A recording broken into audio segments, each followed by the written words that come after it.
نحمدہ ونصلی ونسلم علی رسولہ الکریم اما بعد فاعوذ باللہ من الشیطان الرجیم بسم اللہ الرحمن الرحیم۔ دوستو، رمضان المبارک کا مقدس مہینہ خیر و عافیت سے گزر چکا ہے۔ سب نے ماشاءاللہ خوب بڑھ چڑھ کر عبادات کا اہتمام کیا۔ مساجد میں خوب رونق رہی، گھروں کا ماحول بھی عبادات سے پر نور رہا۔ لیکن رمضان کے گزرتے ہی وہی پرانی روٹین بحال ہو جاتی ہے۔ مساجد پہلے کی طرح خالی، گھروں کا ماحول بھی پہلے کی طرح بے رونق بے نور، بازاروں میں وہی نفسا نفسی۔ ہم شاید یہ سمجھتے ہیں کہ سارے سال کی غلطیاں کوتاہیاں ہم رمضان المبارک میں ہی بخشوا لیتے ہیں، اس لیے باقی مہینوں میں عبادات کی شاید نعوذ باللہ ضرورت نہیں، جبکہ حقیقت تو یہ ہے کہ باقی مہینوں میں تو بلکہ عبادات کی پہلے سے زیادہ ضرورت ہوتی ہے۔ کوشش کریں کہ اگر زیادہ نہیں تو کم از کم کچھ نہ کچھ حد تک ہی رمضان المبارک کی روٹین کو برقرار رکھیں، تاکہ گھروں کی رونقیں بحال رہیں، دل پر نور رہیں۔ اس سلسلے میں سب سے پہلے تو اس توفیق پر شکر ادا فرمائیں کہ جو اللہ تعالیٰ نے رمضان کریم میں آپ سب کو عطا فرمائی، گناہوں سے بچنے کی اور نیکیوں میں سبقت لے جانے کی۔ کچھ مزید اعمال ہیں کرنے کے جن کی تفصیل آپ کی خدمت میں پیش کی جا رہی ہے۔ امید ہے سیر حاصل ثابت ہوگی، ساتھ رہیے گا۔ آگے ہی پہلے نمبر پر تو یہ نوٹ فرما لیں کہ نماز رمضان کے بعد بھی فرض ہے۔ آپ سے سب سے پہلا سوال نماز کے بارے میں ہوگا۔ اگر اس میں کامیاب رہے تو انشاءاللہ آگے بھی فضل ہوگا۔ کبھی بھولے سے بھی نماز کا ناغہ نہ ہونے دیں، جیسے بھی ہو اس کی روٹین بنا لیں، خود بھی پڑھیں اور بچوں کو بھی اس کا عادی بنائیں۔ دوسرے نمبر پر یہ کہ روزانہ کی دعاؤں کو معمول بنا لیں۔ سب سے بہترین دعائیں وہ ہیں جو قرآن پاک میں ہیں یا احادیث میں آئی ہیں، کیونکہ یہ وہ دعائیں ہیں جو خود اللہ تعالیٰ نے الفاظ بنا کر ہمیں سکھائی ہیں، یا خود نبی کریم صلی اللہ علیہ وآلہ وسلم کے الفاظ ہیں کہ ان الفاظ میں اللہ تعالیٰ سے دعا مانگو۔ اب ظاہر ہے کہ اللہ تعالیٰ اور نبی کریم صلی اللہ علیہ وآلہ وسلم کے الفاظ سے بہتر اور کون سے الفاظ ہو سکتے ہیں۔ مثلاً اب دنیا کے معاملات میں ہی دیکھ لیں کہ اگر آپ کو کسی دفتر میں کسی آفیسر کو کوئی درخواست دینی ہوتی ہے اور وہ آفیسر خود آپ سے کہے کہ ادھر آؤ میں تمہیں درخواست خود سے لکھ کر دیتا ہوں، تو یقین مانیں کہ آپ کو کتنا اعتماد ہوگا کہ جس نے کام کرنا ہے یا جس کے دستخط سے درخواست پر عمل درآمد ہونا ہے، اگر وہ خود ہی درخواست لکھ کر دیتا ہے تو اس درخواست کی منظوری میں کیا شک ہو سکتا ہے۔ یہ قرآن پاک یا احادیث کی جو دعائیں ہیں یہ بھی ایسی ہی ہیں کہ اللہ تعالیٰ نے خود ہی الفاظ وضع کیے ہیں کہ مجھ سے ان الفاظ میں مانگو۔ تو پھر اگر آپ سچے دل سے اور پورے خشوع و خضوع سے دعا مانگتے ہو تو پھر اس کی قبولیت میں کوئی شک نہیں ہونا چاہیے۔ ہمیں کوشش کرنی چاہیے کہ دعا ہمیشہ وہی مانگے جو قرآن پاک میں ہے یا احادیث مبارکہ میں آئی ہوں، اور ان کو اپنا معمول بنا لیں۔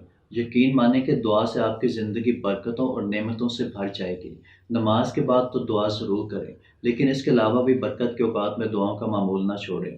تہجد کے وقت اگر آنکھ کھولے تو اس سے اچھی کوئی بات ہی نہیں، لیکن اس کے علاوہ بھی مثلا نماز فجر سے لے کر طلوع آفتاب تک، اشراق اور چاشت کے اوقات میں، نماز مغرب کے بعد اور سونے سے پہلے دعا ضرور مانگیں۔ 4 بہترین قرآنی دعائیں عرض کر رہا ہوں، ہو سکے تو ان کو یاد رکھیں اور ان کو اپنی زندگی کا حصہ بنا لیں۔ بہت بہترین دعائیں ہیں۔ پہلی ہے جی، ربنا لا تزغ قلوبنا بعد اذ ہدیتنا وہب لنا من لدنک رحمۃ انک انت الوہاب۔ دوسری ہے جی، ربنا افرغ علینا صبرا وثبت اقدامنا فانصرنا علی القوم الکافرین۔ اس کے علاوہ حدیث کی 2 دعائیں ہیں کہ یا مقلب القلوب ثبت قلبی علی دینک اور اللہم انی اسألک اثبات فی الامر۔ اگر آپ ان دعاؤں کی روٹین بنا لیتے ہیں تو یقیناً آپ رحمتوں اور برکتوں کو برستا دیکھیں گے۔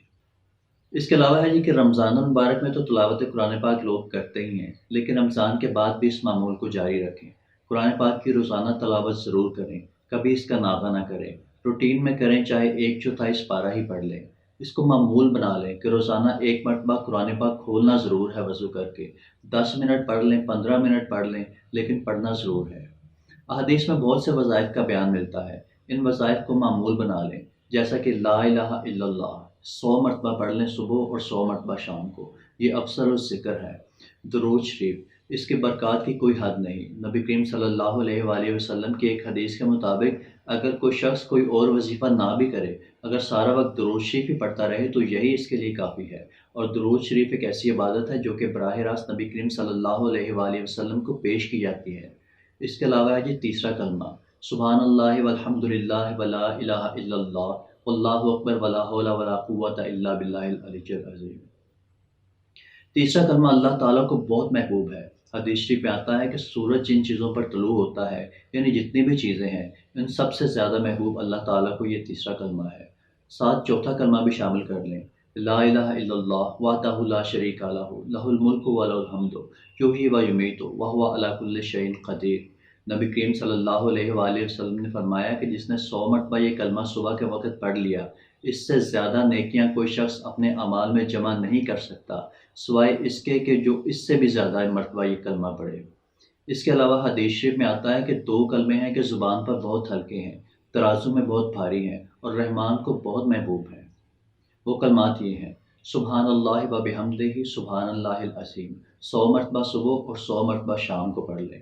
اس کے علاوہ بھی چلتے پھرتے بھی پڑھ لیا کریں، کوئی حرج تو نہیں، بلکہ اس کا اتنا فائدہ ہے کہ قیامت کے دن ہی معلوم ہوگا۔ ان اوراد و وظائف کا سب سے بڑا فائدہ تو یہ ہے کہ بندہ اللہ تعالیٰ سے جڑ جاتا ہے اور دل کو سکون اور تقویت حاصل ہوتی ہے۔ اس کے علاوہ ہے جی یا حیو یا قیوم، بہت طاقتور وظیفہ ہے اور بہت برکات ہیں اس کی، اور اہل علم کے مطابق یہ وظیفہ ٹینشن ڈپریشن کا نہایت آزمودہ اور مجرب نسخہ ہے۔ آگے ہی اس کے بعد جی استغفر اللہ، 100 مرتبہ صبح اور 100 مرتبہ شام، یہ کم از کم مقدار ہے۔ اس کے علاوہ چلتے پھرتے جتنا ہو سکے اس کو پڑھتے رہیں، زندگی میں اور رزق میں بہت برکت ہوگی اس سے۔ اس کے ساتھ ساتھ توبہ کا مزاج بنا لیں۔ تمام تر احتیاطوں کے باوجود انسان سے کمی کوتاہی ہو جاتی ہے، کوئی نہ کوئی گناہ سرزد ہو جاتا ہے، کوئی لغزش یا بھول چوک ہو جاتی ہے۔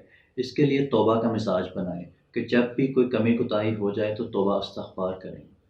اس کے بعد ایک وظیفہ ہے جی الحمدللہ، کم از کم 100 مرتبہ صبح اور 100 مرتبہ شام کو پڑھ لیں۔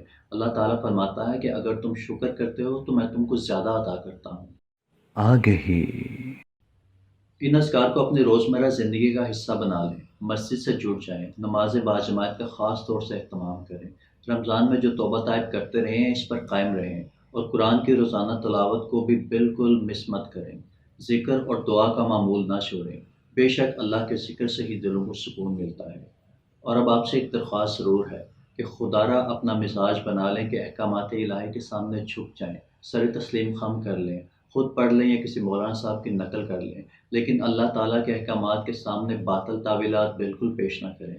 ایک مثال پیش خدمت ہے کہ جب علماء کرام فرماتے ہیں کہ داڑھی رکھو، یہ 1,24,000 انبیاء علیہ السلام کی سنت موقدہ ہے اور واجب کے درجے میں ہے۔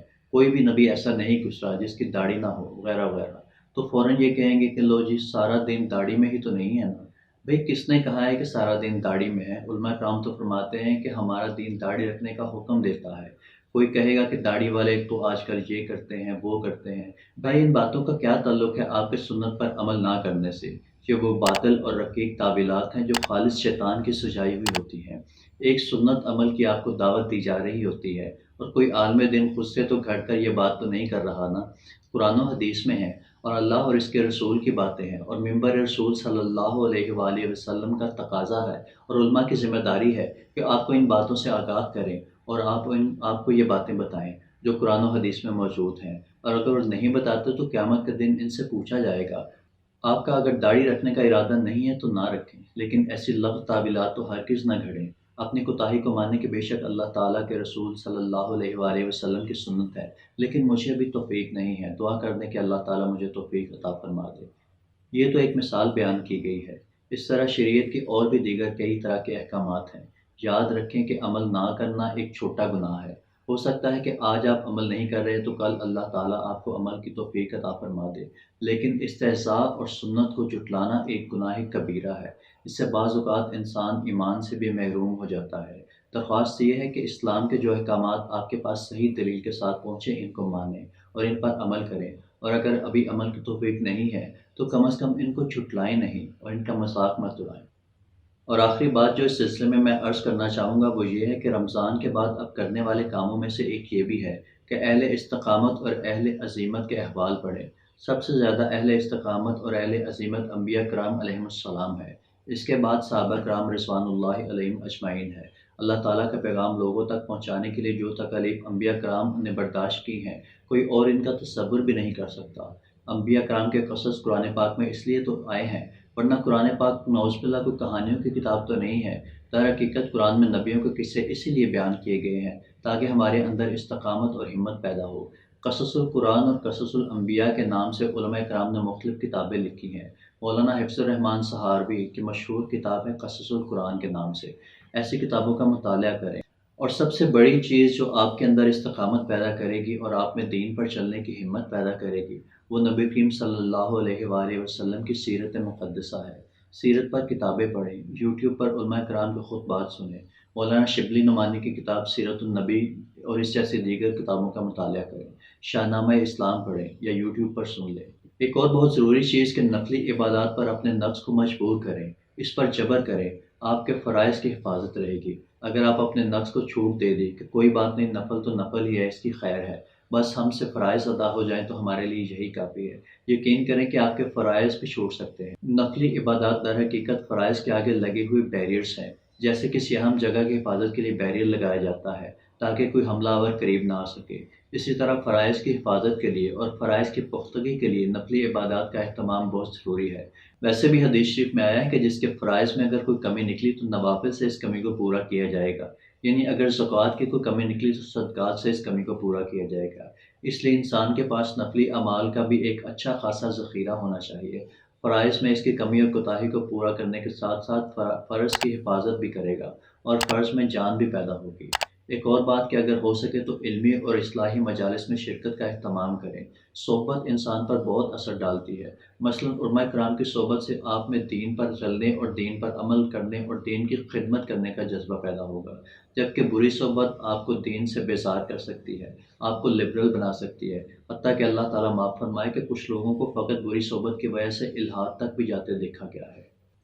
انسان کو اچھائی یا برائی کی طرف لے جانے والی سب سے زود اثر چیز صحبت ہے، اسی لیے صحبت ہمیشہ اچھی رکھیں۔ برے دوستوں اور برے لوگوں سے جس قدر ہو سکے دور ہو جائیں۔ اسے قطع تعلقی اور قطع رحمی بالکل نہیں کہیں گے۔ ایک اور بات یہ کہ شوال کا مہینہ ہے، حدیث شریف میں آیا ہے کہ جس نے رمضان کے روزے رکھے اور پھر شوال کے 6 روزے رکھے، وہ ایسا ہے کہ جیسے اس نے پورا سال روزے رکھے۔ تو ان روزوں کی روٹین بنا لیں، اگر اس سال نہیں رکھ سکے تو اگلے سال سے رکھ لیں۔ اس کا دوسرا فائدہ یہ بھی ہے کہ رمضان میں روزہ رکھ کر جو ہم سے کوتاہی ہو جاتی ہے، شوال کے روزے انشاءاللہ اس کمی کی تلافی بھی کرتے ہیں۔ تیسرا اس کا فائدہ یہ ہے کہ ایک عمومی اصول ہے کہ انسان کی جو چیز قبول ہو جاتی ہے اس کو اس کی توفیق زیادہ مل جاتی ہے۔ شوال کے روزے رکھنے کا مطلب یہ ہے کہ اس شخص کے رمضان کے روزے اللہ تعالیٰ نے قبول کر لیے، اس لیے اس کو شوال کے نفلی روزے رکھنے کی توفیق مل گئی۔ اللہ تعالیٰ ہم کو سننے کی، سمجھنے کی اور اس پر عمل کرنے کی توفیق عطا فرمائے۔ جزاک اللہ خیر۔ اپنا، اپنے بچوں کا، اپنے اہل و عیال کا اور اپنے ماں باپ کا بہت خیال رکھیے گا اور ان سے ڈھیروں دعائیں سمیٹتے رہیں۔ اللہ تعالیٰ آپ پر رحم فرمائے اور دین و دنیا میں آپ کے لیے برکات اور فضائل کے دروازے کھلتے جائیں۔ فی امان اللہ۔